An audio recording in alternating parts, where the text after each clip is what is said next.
PN Jakarta Selatan kembali menggelar sidang pra-peradilan Sekjen Hasto Kristianto. Sidang beragendakan penyerahan bukti dari pihak termohon KPK. Tim Biro Hukum KPK membawa bukti berupa dokumen ke persidangan pra-peradilan yang digelar di ruang sidang utama PN Jakarta Selatan. Selain menyerahkan bukti di persidangan, tim Biro Hukum KPK pun rencananya akan menghadirkan saksi dan ahli di persidangan.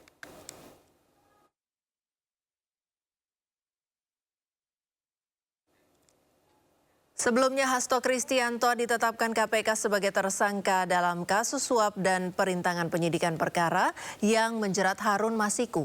KPK mengklaim yakin bahwa Hasto memerintahkan Harun melarikan diri saat OTT KPK pada 2020 silam.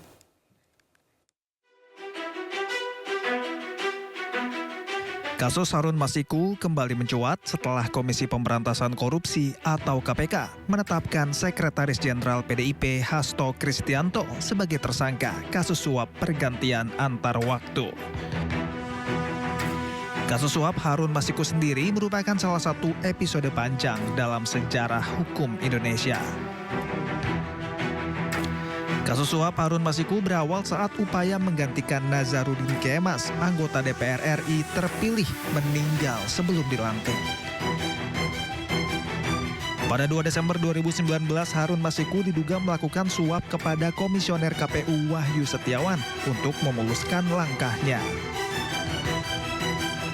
Namun, pada 8 Januari 2020, KPK melakukan operasi tangkap tangan dan menangkap Komisioner KPU Wahyu Setiawan.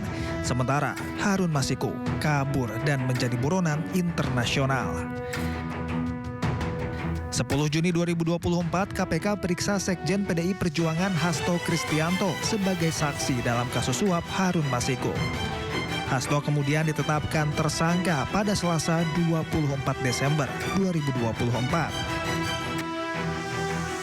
Komisi Anti Rasuah menemukan bukti Hasto bekerja sama dengan Harun Masiku melakukan upaya suap kepada ex-komisioner KPU Wahyu Setiawan untuk meloloskan Harun Masiku sebagai anggota legislatif melalui mekanisme pergantian antar waktu.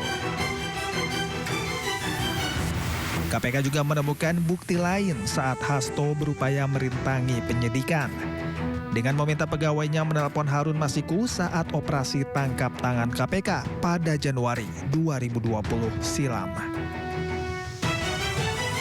Hasto memerintahkan Harun untuk merendam ponselnya ke dalam air dan segera melarikan diri.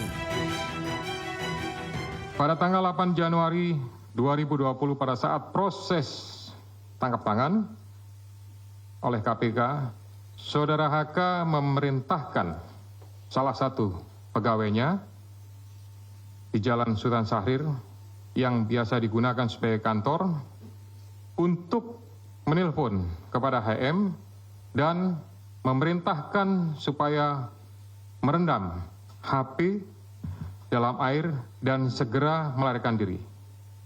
Bahwa pada tanggal 6 Juni 2024 sebelum Saudara HK diperiksa sebagai saksi oleh KPK, Saudara HK memerintahkan kepada salah satu pegawainya untuk menenggelamkan HP yang dalam penguasaan pegawai tersebut agar tidak ditemukan oleh KPK. Hingga kini, Harun Masiku masih berstatus sebagai buronan KPK sejak Januari 2020. Meski sudah 5 tahun buron, keberadaan Harun Masiku masih belum diketahui hingga saat ini.